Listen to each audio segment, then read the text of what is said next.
Thank you, Joe, for this interview. Pleasure. First, I want to start with getting to know you as a person. Right. So, where did you start? Where did you grow up? And how it all started?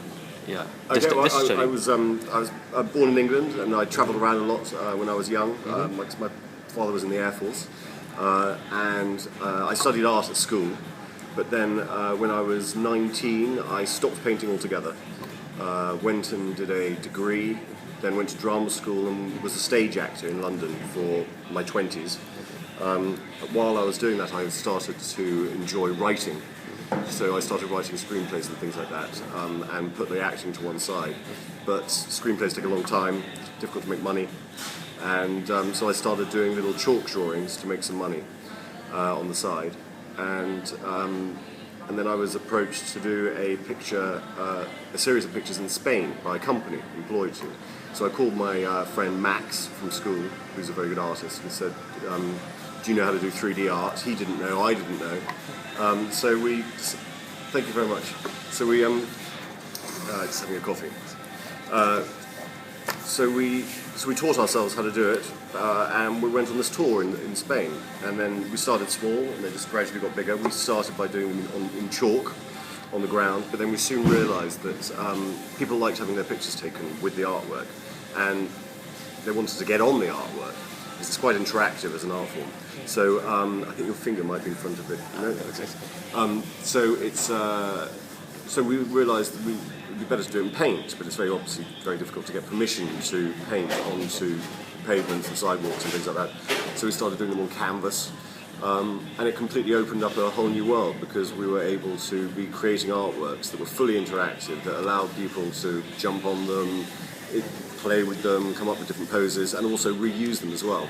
And because as I said, it's difficult to get permission, in the very early days it meant that we could roll out the pictures without getting permission and then just roll them up very quickly. But now we of course do it properly and the right channels and things like that. So yeah. Nice. So I didn't really start. So in answer to your question, I didn't really start painting until I was 30. Okay. And what inspires you every day? What makes you get up from the bed and do what you do? It sounds like a cliche, but a new challenge. I always want the last picture to be better than the one before. So the latest picture's got to be the best one. And I've got to come up with something new as well, because it's very easy to just do the same work over and over again. And although it's quite nice to carry on themes and techniques, it's always good to try and put a new spin on. So a lot of the time, if I'm working on a project that I know is different, I'll wake up with a spring in my step, because it's exciting to be doing something new. It's wonderful. So, what were some of the defining moments in your life? I think when there are some positives and negatives. I got married recently, which is lovely, to an amazing woman called Mel, who's a very talented actress, and she's very creative and stuff. So it's obviously very good for me to be, with somebody who is so creative.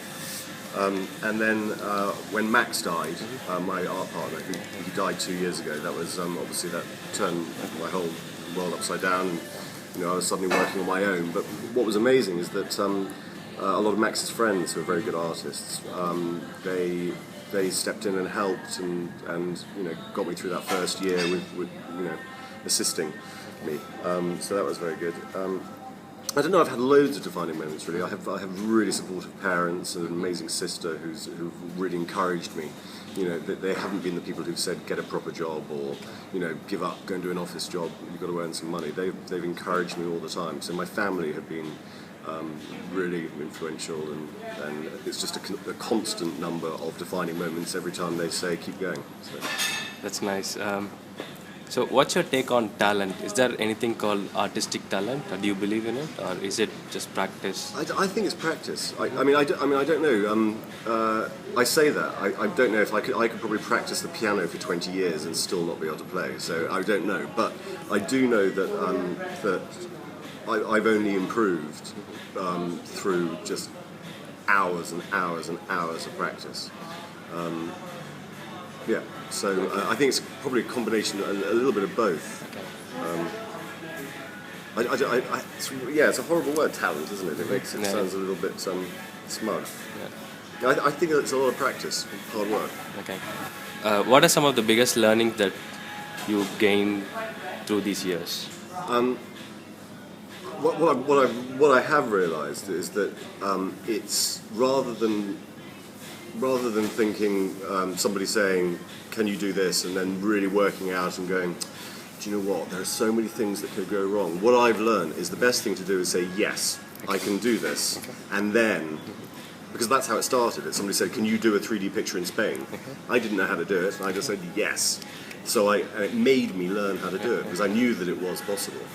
And the same thing happened when I broke the world record for the largest ever piece of street art. They said, "Do you want to do this?"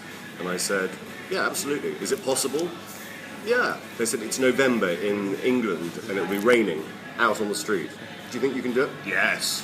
No problem at all. And as it turned out, it was really difficult. And for 4 days, the rain washed all the paint away, and we had to start again and again and again and again and again. But we got there in the end, and we found solutions. And so the biggest learning that this street art, which I've carried on into the rest of my life, is that pretty much, apart from things like I can't physically jump to the moon, but most things are possible if you really go for it. Okay. And what will be some of your advice to the people who are just starting out, or kids who want to be pursuing art in their life? Yeah, I would say don't let the negativity in. There are a lot of people who will tell you that you can't do things, or that you shouldn't do that, or you need to focus on what's important. And generally, what's important, that's probably what's important to them, not necessarily for you. So I think it's just do what you think's right. Don't let anyone try and put a downer on it, and believe in yourself, I guess. Thank you for the wonderful interview. Thank you for spreading happiness and making our life more interesting. I've got the luckiest job in the world. I get to make people smile, so it's cool. Thank you very much. Thank you so much.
Well, folks, it's time to kick it old school.